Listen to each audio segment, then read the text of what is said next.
Hello guys, welcome back to our YouTube channel. నేను మీ Venkatesh Godapati. Hope you are all doing fantastic.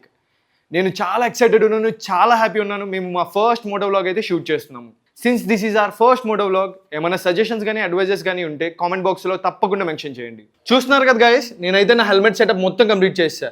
GoPro fix చేసా, mic fix చేసా and intercom కూడా fix చేసా. ఇంకా టైం వేస్ట్ ఎందుకు, లెట్స్ హిట్ ద రోడ్. ఆగండి. ఫస్ట్ మనకి సేఫ్టీ అయితే చాలా ఇంపార్టెంట్. నేనైతే జస్ట్ 1 కిలోమీటర్ దూరం వెళ్ళినా సరే గ్లౌజ్ అండ్ హెల్మెట్ అయితే పక్కా యూజ్ చేస్తాను. చూస్తున్నారుగా ఇంజ్యూరీస్, ఈ పెయిన్ అండ్ ట్రామా మీరు కూడా సఫర్ అవ్వకుండా ఉండాలంటే సేఫ్టీ కేర్ అయితే పక్కా యూజ్ చేయండి.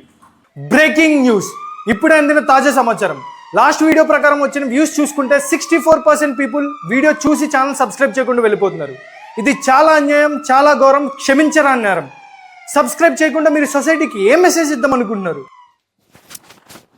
ప్లీజ్ కొంచెం సబ్స్క్రైబ్ చేయొచ్చు కదా, చేసేది మావా.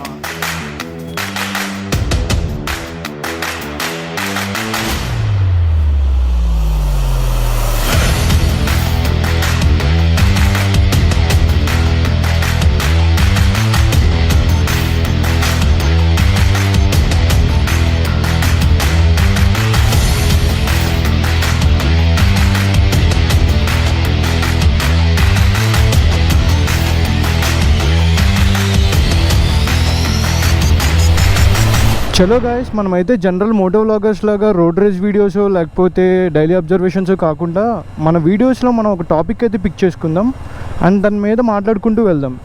సో దాట్ మీకు ఏమన్నా ఆ టాపిక్ మీద ఒపీనియన్ ఉంటే మీరు కామెంట్ బాక్స్లో మెన్షన్ చేయొచ్చు and we can interact.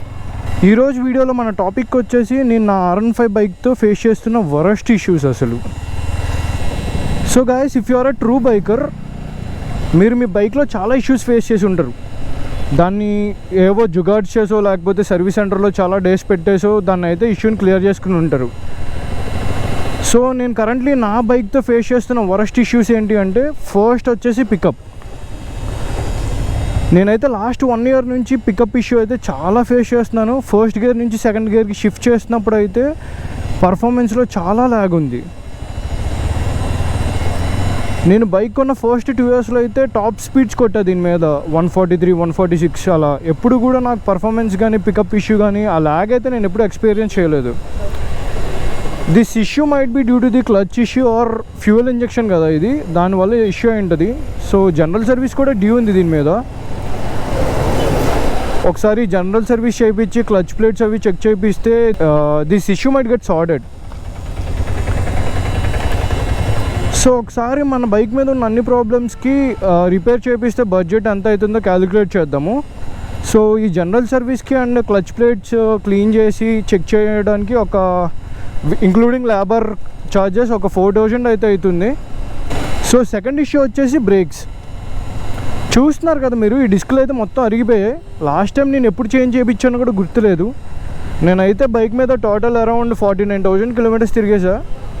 If ఇప్పుడు దాకా ఒకసారి కూడా రీప్లేస్ చేయించకపోతే 49,000 సేమ్ డిస్కులతో తిరిగేసాను నేను. సో ఈచ్ డిస్క్ వచ్చేసి అరౌండ్ 1,800 నుంచి 2,000 దాకా అవుతుంది. సో 2 డిస్కులు చేంజ్ చేయడానికి it will be around 4,000 including labour charges ఒక 4,000 నుంచి 4,500 దాకా వేసుకోవచ్చు. Let's take it as 4,000. So ఇప్పుడు దాకా టోటల్ వచ్చేసి 8,000. So final and major issue వచ్చేసి రేడియేటర్. సిన్స్ నా బైక్ లిక్విడ్ కూల్డ్ ఇంజన్ కాబట్టి రేడియేటర్ మీద డిపెండ్ అయి ఉంటుంది. సో ఎప్పుడైతే ఒక థ్రెషోల్డ్ టెంపరేచర్ అయితే దాటుతుందో అప్పుడైతే ఫ్యాన్ ఆన్ అవుతుంది అండ్ కూలెంట్ అయితే పంప్ అయ్యి ఇంజన్ కూల్ చేయడానికి ట్రై చేస్తుంది. సో ఈ ఓవర్ హీటింగ్ అనేది జనరల్గా మీరు లాంగ్ డ్రైవ్స్ వెళ్ళినప్పుడు లేకపోతే ట్రాఫిక్లో ఉన్నప్పుడు అయితే ఫేస్ చేస్తారు. బట్ నేను ఇంటి దగ్గర నుంచి స్టార్ట్ అయ్యి జస్ట్ 2 kilometers 3 kilometers వెళ్ళేసరికి బండి అయితే ఓవర్ హీట్ అయిపోతుంది. మీరు స్క్రీన్ మీద చూస్తున్నారు కదా, ఇప్పుడు ఆల్రెడీ టెంపరేచర్ కూలెంట్ సెన్సార్ అయితే ఆన్ అయిపోయింది. ఇక్కడ రెడ్ కలర్లో చూపిస్తుంది కదా మీకు, అదే సెన్సార్, అదైతే ఆన్ అయిపోయింది. అండ్ మీరు పక్కన చూస్తే కూలెంట్ హై అని కూడా చూపిస్తుంది. ఒకవేళ మీరు లాంగ్ డ్రైవ్ వెళ్తున్నప్పుడు లేకపోతే ట్రాఫిక్లో ఉన్నప్పుడు కనుక ఇవి ఆన్ అయితే మీరు అంత ప్యానిక్ అవ్వాల్సిన అవసరం లేదు. బట్ ఇది రెగ్యులర్గా ఆన్ అవుతూ చిన్న చిన్న ట్రిప్స్కో లేకపోతే జస్ట్ ఒక 10 kilometers 5 kilometers వెళ్తేనే ఇట్లా అయిపోతుంది అంటే పక్క రేడియేటర్తో ఏదో ప్రాబ్లం ఉన్నట్టే. సిన్స్ నాకు రేడియేటర్తో ప్రాబ్లం ఉంది కాబట్టి నేనైతే యాజ్ సూన్ యాజ్ పాసిబుల్ నేనైతే చేంజ్ చేయించాలి.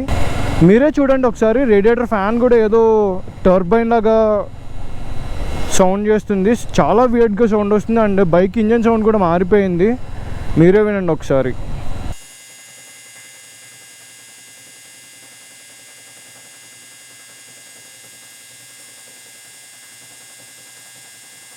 సో గైస్ చూశారు కదా, రేడియేటర్ అండ్ ఎగ్జాస్ట్ సౌండ్ అయితే చాలా వియర్డ్గా వస్తుంది. నేనైతే అర్జెంట్గా రేడియేటర్ అయితే రీప్లేస్ చేయించాలి. ఇది వచ్చేసి ఒక అరౌండ్ 6,000 ఉంది ప్రైస్, అండ్ లేబర్ ఛార్జెస్ అవి ఇంక్లూడ్ చేసుకుంటే 6,500 అవుతుంది. అండ్ బైక్లో చిన్న చిన్న చేంజెస్ అయితే చేయించాలి. ఇక్కడైతే చూస్తున్నారు కదా, మిర్రర్ ఇరిగిపోయింది, ఇండికేటర్ లైట్స్ ఇరిగిపోయాయి. నేనైతే చిన్న చిన్న జుగాడ్స్ చేసి లాగేస్తున్నా. టోటల్ వచ్చేసి మనకి అరౌండ్ 16,000 అవుతుంది మొత్తం రిపేర్స్ అన్నీ చేయించాలి అంటే. కొంచెం బడ్జెట్ అది టైట్గా ఉండడం వల్ల నేనైతే గెంటుకు వచ్చేస్తున్నా. బట్ ఇలానే కంటిన్యూ అయితే బైక్ అయితే ఇంజన్ ప్రాబ్లం వచ్చేస్తుంది, బోర్కి వచ్చేసినా మనం ఆశ్చర్యపోక్కర్లేదు. సో నేనైతే ఇవన్నీ యాజ్ సూన్ యాజ్ పాసిబుల్ నేనైతే రిపేర్ చేయించేస్తాను. వన్స్ రిపేర్ చేసిన తర్వాత మనం ఇష్యూస్ అన్నీ ఫేస్ చేయమనుకుంటా. సో ఫ్రెండ్స్, ఇవి నా బైక్లో నేను ఫేస్ చేసిన ఇష్యూస్. ఒకవేళ మీరు కూడా ఎలాంటి ఇష్యూసే ఫేస్ చేసి ఉంటే కామెంట్స్లో మెన్షన్ చేయండి, మీకు ఏదైనా సొల్యూషన్ తెలిస్తే, so that I can get it fixed. Service సెంటర్కి వెళ్తుంటే చాలా ఎక్కువ ఛార్జ్ చేస్తున్నారు. నాకైతే తెలిసిన మెకానిక్ ఒక అన్న ఉన్నాడు, సో తన దగ్గరికి వెళ్ళి ట్రై చేస్తా. నాకు తెలిసి పార్ట్స్ మాత్రం మనం కొనాల్సి వస్తుంది, రిమైనింగ్ అన్నీ అన్నే రీప్లేస్ చేస్తాడు, ఏమైనా సర్వీసెస్ ఉన్నా చేసి ఇస్తాడు. లేబర్ ఛార్జెస్ కూడా కొంచెం తక్కువే తీసుకుంటున్నాడు. సో ఒక అరౌండ్ ఒక 10,000 లోపు అయితే నేను చేంజ్ చేయొచ్చు అని నేను అనుకుంటున్నా. బట్ సిన్స్ స్పేర్ పార్ట్స్ అయితే మనం కొన్ని తీసుకురావాల్సి వస్తుంది షోరూమ్ నుంచి. That's it for the video guys. నేనైతే ఇంకొక ఇంట్రెస్టింగ్ టాపిక్తో మీ ముందుకైతే వస్తాను. నెక్స్ట్ వీడియోలో కలుద్దాం. Until then stay safe and ride safe. Thank you. Bye by.